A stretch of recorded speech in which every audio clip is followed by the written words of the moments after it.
사사기 10장. 오늘은 이제 아비멜렉이라는 거짓 사사 이후에 이제 또 다른 이제 사사들이 등장하죠. 그래서 우리가 사사의 목록을 쭉 보면 이제 계속해서 길게 나오는 사사도 있고 짧게 나오는 사사도 있습니다. 드보라나 뭐 기드온 이런 사사들은 길게 나오지만 오늘 이 앞에 나오는 돌라, 야일, 앞에 삼갈, 뒤에 입산, 엘론, 압돈 이런 사사들은 짧게 나오는데, 그래서 이러한 분량이 작은 사사를 소사사라고도 하지만, 이제 그 분량이 적은 이유가 무엇일까? 과연 이 사람들이 활동량이 적어서 이스라엘을 통치하긴 했지만 별로 뭐 특별한 게 없어서 적은 것인가? 아니면 내용이 있는데 기록하면서 이 부분을 빼먹은 것인가? 이제 이런 다양한 이제 뭐 얘기들이 있지만, 아무튼 성경은 길게 나오는 사사도 있고 짧게 나오는 사사도 있지만, 이 사사는 하나님이 분명히 이스라엘을 위해서 세우신 존재죠. 그래서 모든 사사가 그 하나님의 세우심에 합당하게 그 일들을 감당하였으리라고 우리는 보는 겁니다. 그래서 그러한 사사의 목록에 들어갔다. 이제 아비멜렉은 자신이 스스로 사사가 된 그런 케이스지만, 대부분 이제 그 외의 모든 사사들은 하나님의 이제 부르심에 의해서 사사가 된 그런 부분들이 이제 일반적인 사사의 모습이죠. 그래서 이 사사가 짧게 나온다고 덜 중요한 사람이 아니라 뭔가 거기에는 뜻이 있을 것이다. 오늘 본문에도 보면 돌라라는 사사를 먼저 보면, 돌라는 이사갈 사람이다. 이제 그의 출신이 이사갈 사람이고 도도의 손자 부하의 아들이다. 그리고 이제 에브라임 산지 3일에 거주했고 3일에서 장사되었다. 이게 끝이에요. 더 이상의 내용이 나오지 않습니다. 근데 이 부분에 중요한 핵심이 하나 있습니다. 여기 이제 나와 있는 이스라엘을 구원하니라. 이게 이제 중요한 부분이죠. 이제 돌라가 10장에 나와서 이 뒤에랑 연결되는 것 같이 보이지만, 사실은 이 돌라는 앞에와 연결되는 게 더 은혜가 됩니다. 왜냐하면 아비멜렉이라는 거짓 사사가 자기의 마음대로 무언가를 계속하고 자기의 힘을 구협해서 자기를 왕으로 그렇게 하면서 결국은 심판을 당하는, 서로 간에 그런 아픔을 이제 당하는 부분들이 이제 앞장에 나오는데, 그 아픔 가운데 하나님이 이 돌라를 통해서 주신 건 뭐냐면 이스라엘을 구원하셨다. 원래는 심판 가운데 그들이 계속 힘든 상황에 처해야 되는데 이 돌라를 통해서 이스라엘을 구원하셨다. 다른 내용은 전혀 나오지 않는데 하나님이 이 돌라를 통해서 이스라엘의 구원의 놀라운 역사를 이루셨다는 거죠. 이렇게 생각해 볼 수 있습니다. 돌라는 참 아무 어떤 부분에 보여줄 것도 없고 특별한 행함도 없고 특별한 간증거리도 없고 뭐 여러 가지 상황이 없을지라도 하나님의 손에 들려있던 이 돌라를 통해서 하나님이 이스라엘을 구원하셨다. 이게 은혜가 되는 거죠. 내가 무언가를 잘해서 내가 무언가를 잘하기 때문에 이스라엘을 구원한 것이 아니라 하나님이 그 아무런 내세울 것 없지만 그 돌라를 통해서 이스라엘을 구원하셨다. 하나님의 역사의 주체성을 우리가 볼 수가 있습니다. 그 다음에 나오는 야일이라는 사람은 이제 소개가 비슷하게 나오죠. 이제 그가 이제 돌라는 23년 그리고 야일은 22년 이스라엘의 사사가 됐는데, 여기에 이제 가몬이라는 곳에 장사되고 길르앗 사람이다 이렇게 나오죠. 출신이 또 나옵니다. 근데 이제 4절에 보면 이 야일이 어떤 존재냐면 아들 30명이 있어서, 아들이 많다는 건 무슨 의미예요? 뭔가 복을 받았다. 성경에 아브라함이 자손이 바다의 모래, 하늘의 별처럼 자손이 번성할 것이다. 성경에 이 아들이 많은 것에 대한 부분은 이 번영, 풍성, 복에 대한 부분을 생각을 해볼 수 있죠. 아들이 30명이 있어. 이 말은 뭡니까? 뭔가 그 야일이 복을 받은 존재인데 어린 낙이 30을 탔다. 나귀를 탔습니다. 나귀라는 동물은 강한 동물이 아니죠. 예수님께서도 예루살렘 입성하실 때 이 나귀를 타고 겸손하게 입성하신 것처럼 이 나귀라는 존재는 아주 평화를 상징하는 존재입니다. 맹수가 아니죠. 평화를 상징하는. 그래서 나귀 30을 탔다 이 말에 이제 성경적인 맥락의 의미는 이 가정이 평화로웠다, 평온했다 이런 어떤 부분을 생각해 볼 수 있죠. 근데 그러한 가운데 성읍을 30을 또 가졌습니다. 계속 30. 그러니까 자녀도 많고 또 평화롭고 또 거주할 성읍도 엄청나게 많이 가지고 있는 이 가문, 이게 야일의 가문입니다. 그래서 어떤 정도냐면 하본 야일이라 야일의 동네라고 부를 정도로 그 땅이 야일의 가문으로 번성해 나아갔다는 거죠. 이 놀라운 은혜가 아닙니까? 어떤 한 지역이, 한 가문이 그 가운데 번성해서 다 이 집도 신시고 저 집도 신시고 다 신시인, 근데 그 동네가 되게 번성한 동네라고 생각해 보십시오. 얼마나 그 이제 자손들이 그 귀한 삶을 살았겠습니까? 그러한 부분들이 이제 있는 거죠.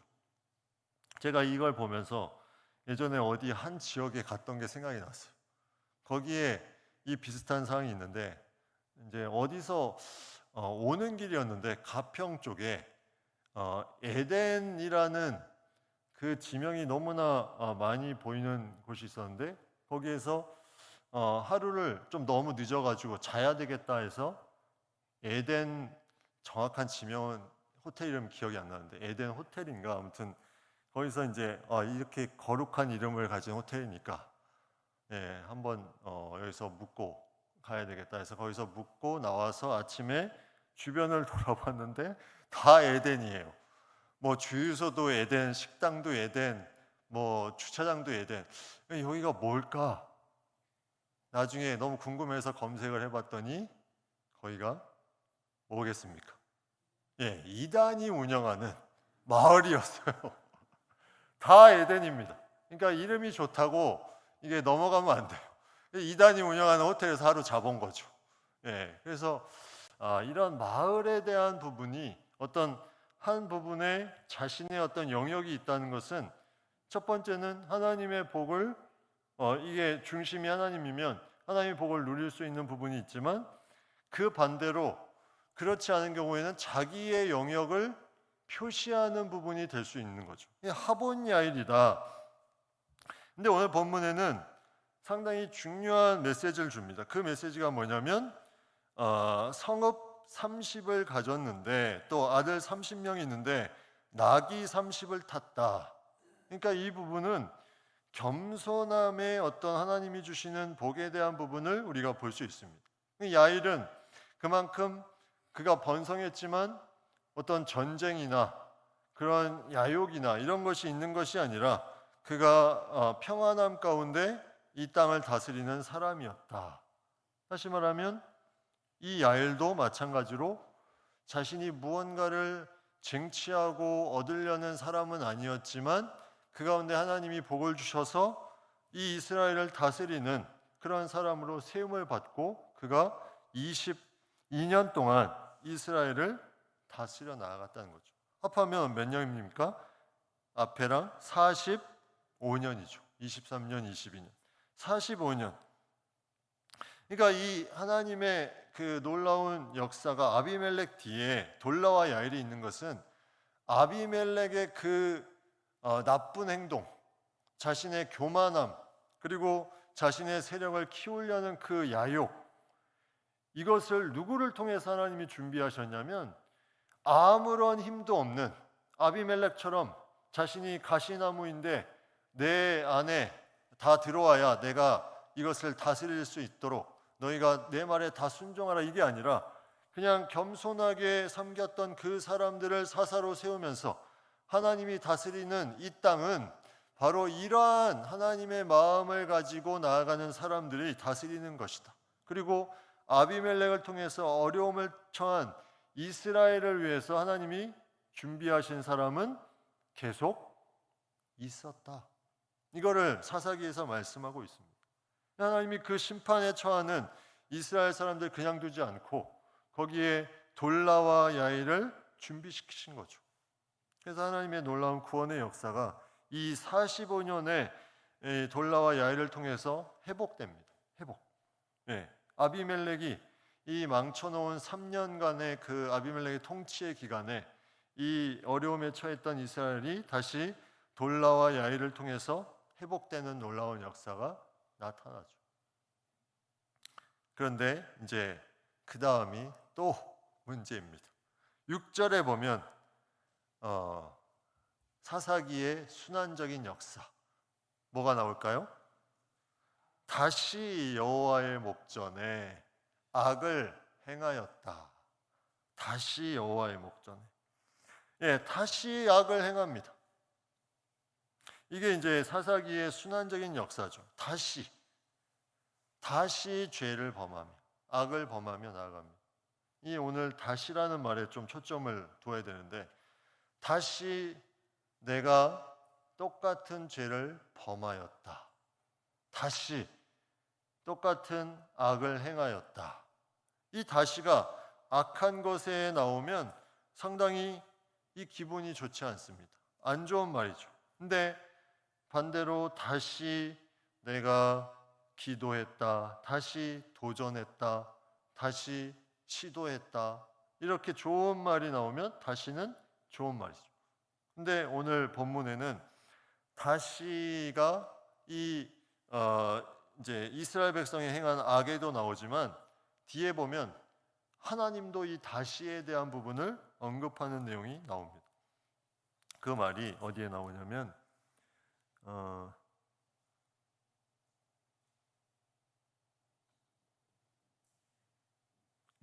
13절 보시면 너희가 나를 버리고 다른 신들을 섬기니 그러므로 내가 다시는 너희를 구원하지 아니하리라. 같은 단어입니다. 히브리어로. 다시 너희를 구원하지 아니할 것이다. 아주 무서운 말이죠. 왜 이렇게 됐을까? 한번 보십시오. 입다가 나오기 전에 배경입니다. 배경. 입다 사사가 등장하기 전에, 자, 이 이스라엘 자손이 다시 목전에 악을 행하면서 이방 신들을 섬기죠. 그리고 여호와를 버리고 하나님을 섬기지 않습니다. 결국 그것으로 인해서 하나님이 진노. 7절에 보면 진노하셔서 블레셋 사람들의 손과 암몬 자손의 손에 파셨다. 이 파셨다라는 말이 상당히 고통스러운 겁니다. 그들의 어떤 정복 가운데 그들을 내어주셨다. 그래서 그 정복한 가운데 요단강 동쪽과 서쪽에 이스라엘 지파가 계속 어려움을 경합니다. 요단강 동쪽에는 이제 18년 동안 억압을 받고, 또 요단강 이쪽에도 또 억압을 받고, 그러한 부분들이 이제 성경에 나타나고 있는데, 이러한 가운데 이제 하나님이 원하시는 건 뭐겠습니까? 너희 왜 또 이렇게 악을 행하냐? 너희가 그렇게 계속해서 악을 행했을 때 너희가 부르짖어서 사사를 보내서 회복된 것, 그 놀라운 하나님의 은혜를 또 기억하지 못하고, 돌라와 야일을 통해서 그 평안함을 줬는데 또 기억하지 못하고 또 악을 행합니다. 그래서 이제 여기에 대한 부분에 이스라엘이 어려움에 처하게 되죠. 그들을 파셨다. 누가 제일 이 상황 가운데 어려웠을까? 이스라엘 백성도 어렵지만 하나님이 가장 어려우셨겠죠. 안타까우신 거죠. 백성들이 이 정도 하면은 정신을 차려야 되는데 이 정도 했는데도 불구하고 돌이키지 않는, 계속 반복되는. 그러니까 우리가 이제 한 가지 많이 들었던 내용 중에 독수리가 새끼를 양육하는 방법이 공중에서 떨어뜨려서 이제 어미가 받아준다, 뭐 이런 얘기를 예전에 많이 들었는데 사실 그거는 좀 과장된 표현이고요. 일반적으로 새들은 그 새끼 새들이 어느 정도 날 수 있을 때 그러한 경향을 하는 새들도 있습니다. 저도 TV에서 봤는데, 근데 어느 정도 완전 새끼는 아니고 날 수 있을 때, 그러면 그 새끼들이 어느 정도 파닥파닥 거리긴 하지만 그거를 제대로 하지 못하면 도와주는 경우가 있고, 또 이제 날기 시작했을 때 조금 더 멀리 가게 하기 위해서 어미들이 먹이를 가지고 이 거리를 조금씩 넓혀갑니다.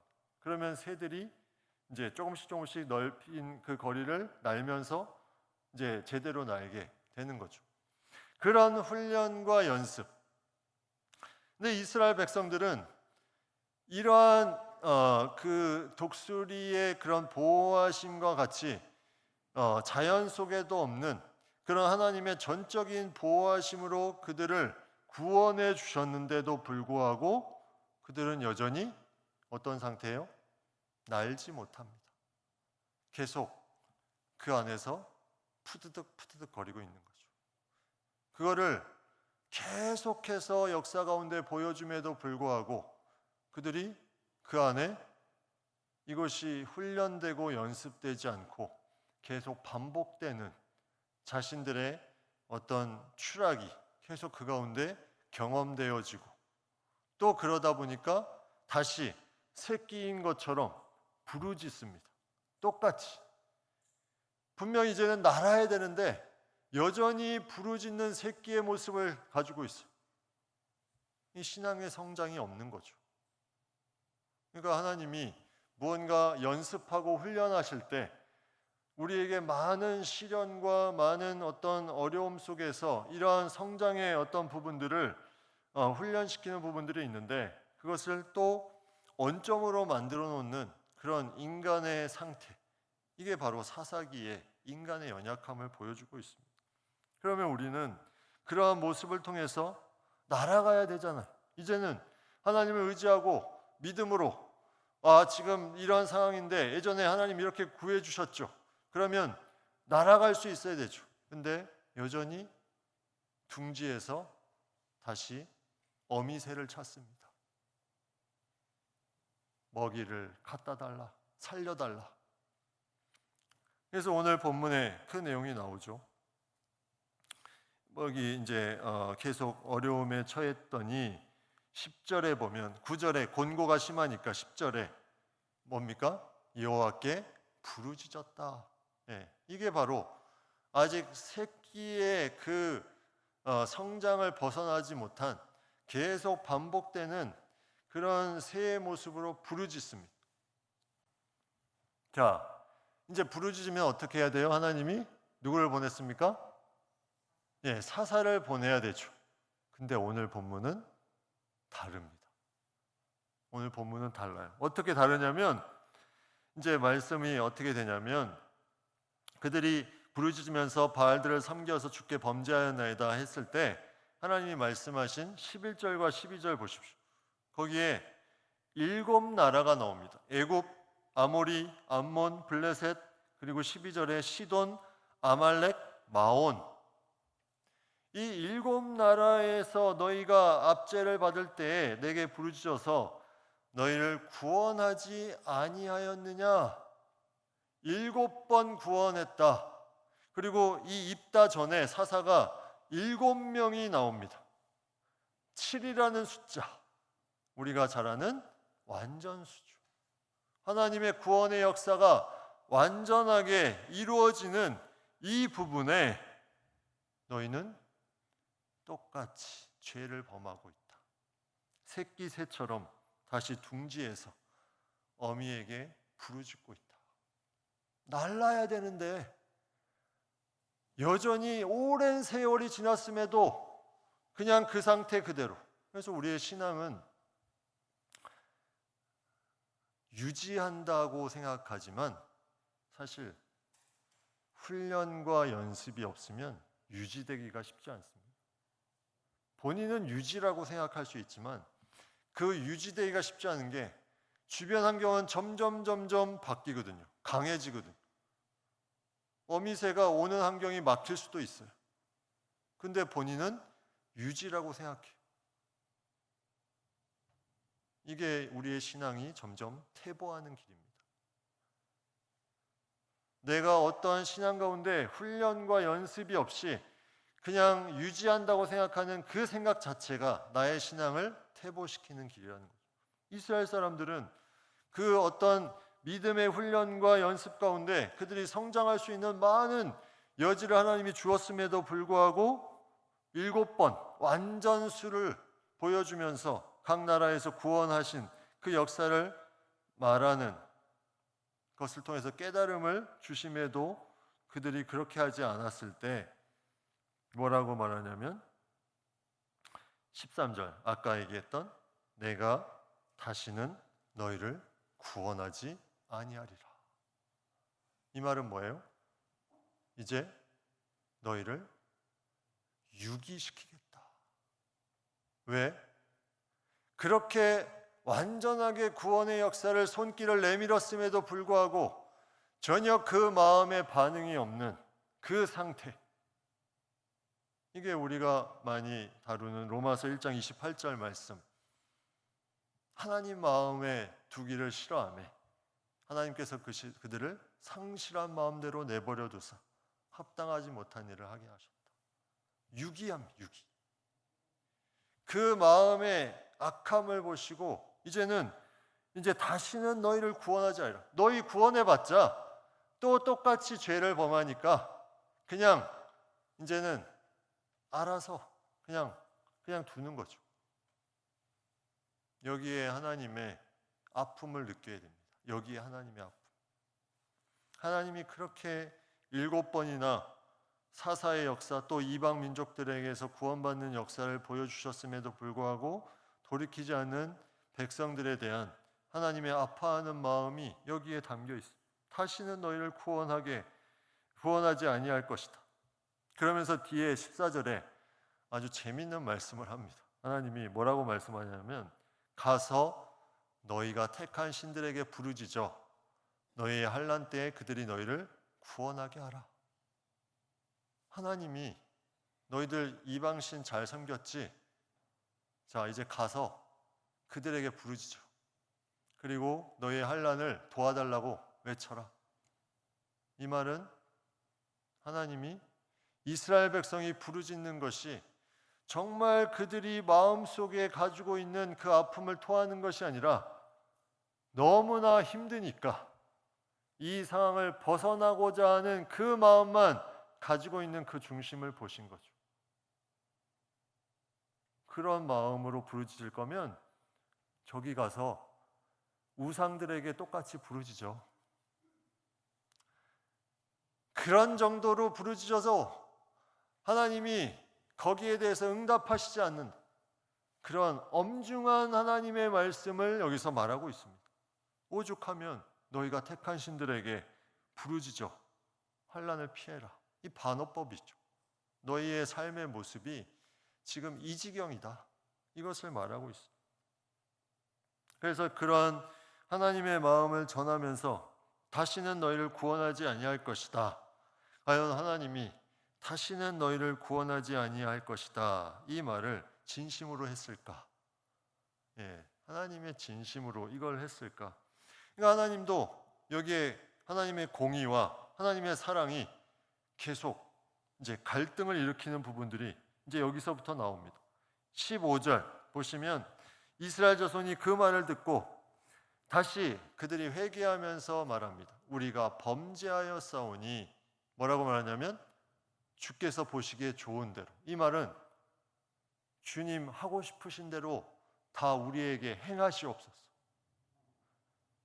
주님 하고 싶은 대로 다 우리에게 행해야 하는데 다만 우리를 건져내 달라. 이게 뭡니까? 이스라엘 백성이 지금 너무 힘들다. 그리고 우리가 너무나 하나님의 뜻을 외면했다. 이제 하나님 무슨 일을 하셔도 괜찮습니다. 다만 우리를 건져내기만 해달라. 하나님의 공의와 사랑이, 물론 하나님은 답이 있으셨겠지만 계속 고민이 되셨을 거예요. 이놈들 봐라, 계속 구원했더니 똑같은 죄를 범하면서 다시 이들이 주의 뜻대로 다 행하시고 우리를 구해만 달라고 그렇게 외치고 있네. 하나님이 어떻게 했을까? 하나님이 어떻게 했을까요? 이제 여기 보면 이제 답이 나옵니다. 16절에 보시면 하나님께서 이제 저들이 이방신들을 버리고 여호와를 섬겨서 그들을 이스라엘의 곤고로 고통당함으로 말미암아 마음에 근심하셨다. 이게 이제 하나님의 공의와 사랑이 계속 충돌되는 그 느낌을 받을 수가 있는 거죠. 근심하셨다. 다시는 너희를 구원하지 않을 것이다 말씀하셨는데, 저들이 이 말을 듣고 다시 진심으로 반응하면서 다시 나오니 하나님 입장에선 이놈들 한 번 더 속아줄까? 한 번 더 구원해줄까? 근심하시니라. 그래서 그 근심하시니라 그 말이 뒤에 나오는 입다 사사가 등장하는 계기가 됩니다. 이건 다시 말하면 무슨 말입니까? 이제 하나님이 다시는 구원하지 아니하리라 말씀을 돌이키신 거죠. 돌이키신 겁니다. 하나님의 공의에 악한 대로 내버려 두시는 그 마음을, 그것조차도 이 백성들의 그런 통곡과 부르짖음에 돌이키셨다. 그래서 나타난 사사가 11장에 나오는 입다입니다. 성경에 보면 하나님이 뜻을 돌이키신다 하는 내용들이 이제 몇 군데 나오죠. 그러한 부분들이 이제 나오는데, 예전에도 잠깐 언급을 했던 것 같은데, 첫 번째 부르짖은 상황 속에서 돌이키시는 경우, 사사기 2장 18절 말씀에 보면 이제 사사들을 세우실 때는 그 사사와 함께 하셨고 그 사사가 사는 날 동안에는 여호와께서 그들을 대적의 손에서 구원하셨으니 그들이 대적에게 압박과 괴롭게 함을 받아 슬피 부르짖음으로 뜻을 돌이키셨다. 하나님이 슬피 부르짖어서 뜻을 돌이키셨다. 하나님 앞에 부르짖을 때 이 돌이키심이 있고, 두 번째는 이제 에레미야 26장 13절, 그런즉 너희는 너희 길과 행위를 고치고 너희 하나님 여호와의 목소리를 청종하라. 그리하면 여호와께서 너에게 선언하신 재앙에 대하여 뜻을 돌이키신다. 하나님의 말씀 가운데 행위를 고치고 뜻을 청종할 때 돌이키십니다. 그죠? 부르짖을 때, 뜻을 청종할 때. 그리고 세 번째, 요나서 3장 10절, 하나님이 그들이 행한 것 곧 그 악한 길에서 돌이켜 떠나는 것을 보시고 하나님이 뜻을 돌이키사 악한 것들을 떠날 때. 그 다음에 마지막 출애굽기 32장 13절 14절에 주의 종 아브라함과 이삭과 이스라엘을 기억하소서. 주께서 그들을 위하여 주를 가르쳐 맹세하여 이르시기를 내가 너희의 자손을 하늘의 별처럼 많게 하고 내가 허락한 이 온 땅을 너희의 자손에게 주어 영원한 기업이 되게 하리라 하셨나이다. 여호와께서 뜻을 돌이키사. 이 뭐예요? 하나님의 말씀하신 것을 통해서 기도하는 겁니다. 모세가 그 하나님의 말씀을 이루시는 하나님의 영광을 위해서 기도했더니 뜻을 돌이키셨다. 그러니까 부르짖고 또 하나님의 목소리를 청종하고 그리고 악한 것에서 떠나 돌이킬 때, 또 하나님의 언약의 말씀에 의지해서 기도할 때 하나님이 돌이키셨다. 이 돌이키셨다는 말은 하나님이 사랑을 베푸시는, 다시 용서하시는 하나님이시다. 이것을 말씀하시는 거죠. 우리가 정말 어떤 사람이 이 돌이키지 않는, 또 어떤 부분에서 돌이키지 않는 것을 볼 때 너무나 마음이 아프잖아. 그죠? 오랜 시간이 막 지났음에도 이 모든 구원의 손길을 내밀었음에도 돌이키지 않을 때, 근데 하나님의 방법은 뭐냐면 더 강하게 그들에게 충격을 주는 겁니다. 더 강하게. 이게 뭐예요? 바벨론 포로가 되는 거죠. 다른 나라의 사사 역사에 이 심판이 계속 이어져서 결국은 바벨론 포로까지 더 강하게 그렇게라도 하는 이유가 뭡니까? 징계를 통해서 돌아오게 하도록. 그럼 우리는 어떻게 기도할 수 있습니까? 하나님, 저 인간이 계속 돌아오지 않습니다. 웬만한 병으로도 끄떡 안 합니다. 완벽한 깨달음이 있는 강한 병을 주시옵소서. 죽을 똥 말똥한 그 병을 저 영혼에게 주셔서 깨닫게. 이게 하나님이 쓰시는 방법이에요. 이게 잘못된 기도가 아니라 정말 그 영혼을 사랑하면 그런 기도도 할 수 있습니다. 왜? 깨닫지를 못하잖아요. 7번 이렇게 했는데도. 그래서 하나님이 강하게, 계속 강하게 사랑하는 백성이 돌이키는 그날까지 계속 이것을 전하고 있는 거죠. 이게 하나님의 용서요, 하나님의 사랑입니다. 웬만한 거에 반응하지 않아요. 그게 안타까운 부분이죠. 하나님은 얼마나 더 안타까우십니까? 그것이 하나님의 사랑이요, 우리가 여기에 기도해야 될 중요한 하나님의 품어야 될 마음입니다. 그래서 우리는 이 마음을 품는 것이 상당히 중요해요. 그게 영적인 리더입니다. 그 하나님의 마음을 품는 사람이 영적인 리더예요. 그래서 통계에 의하면 어릴 적에 또 물론 교회학교 다니는 사람이 나중에 신앙생활을 잘 하지만 목회자에 대한 통계도 이 교사를 하거나 청년 부에서 리더를 했던 사람이 목회자가 되는 가능성이 그렇지 않은 사람보다 훨씬 높습니다. 왜? 그 하나님의 마음에, 영혼에 대한 마음을 알기 때문에, 그 마음이 마음에 새겨졌기 때문에 그 하나님의 마음에 좀 더 가까이 가고자 목회의 길을 가는 거예요. 근데 그러한 마음이 전혀 없이 목회를 하는 사람은 좀 냉랭한 부분이 있습니다. 신학교에 가서 그런 분들이 있거든요. 갑자기 신학을 한다고 이제 왔는데 전혀 그런 영혼을 돌본 경험이 전혀 없어요. 과연 하나님께서 준비시키는 사람은 누구며 마지막 때에 쓰시는 사람은 누구일까? 이 영혼을 안타까워할 수 있는 그 사람, 그 부분이 우리가 하나님의 사랑을 깨닫는 그 사람이죠. 그러면 오늘 본문에 다시는 너희를 구원하지 아니하리라, 그 마음이 느껴져야 됩니다. 다시는 너희를 구원하지 아니하리라. 그럼에도 불구하고 뜻을 돌이키서 사사 입다를 다시 보내시는 하나님의 이 사랑, 이걸 우리가 알 때 우리의 마음과 우리의 영이 성장하는 거예요. 날아가는 겁니다. 그때 독수리처럼. 새끼가 아니에요. 반복되면서 그러한 정체되어 있는 것을, 내 속에 있는 것을 이제 풀어내셔야 돼요. 그리고 그 풀어냄을 통해서 하나님의 놀라운 이 비행의 동행을 우리가 경험할 수 있습니다. 그러한 삶으로 우리가 하나님께 나아가는, 또 그러한 성장 가운데 하나님의 놀라운 일들을 또 함께 맛볼 수 있는 우리의 삶이 되기를 간절히 바랍니다.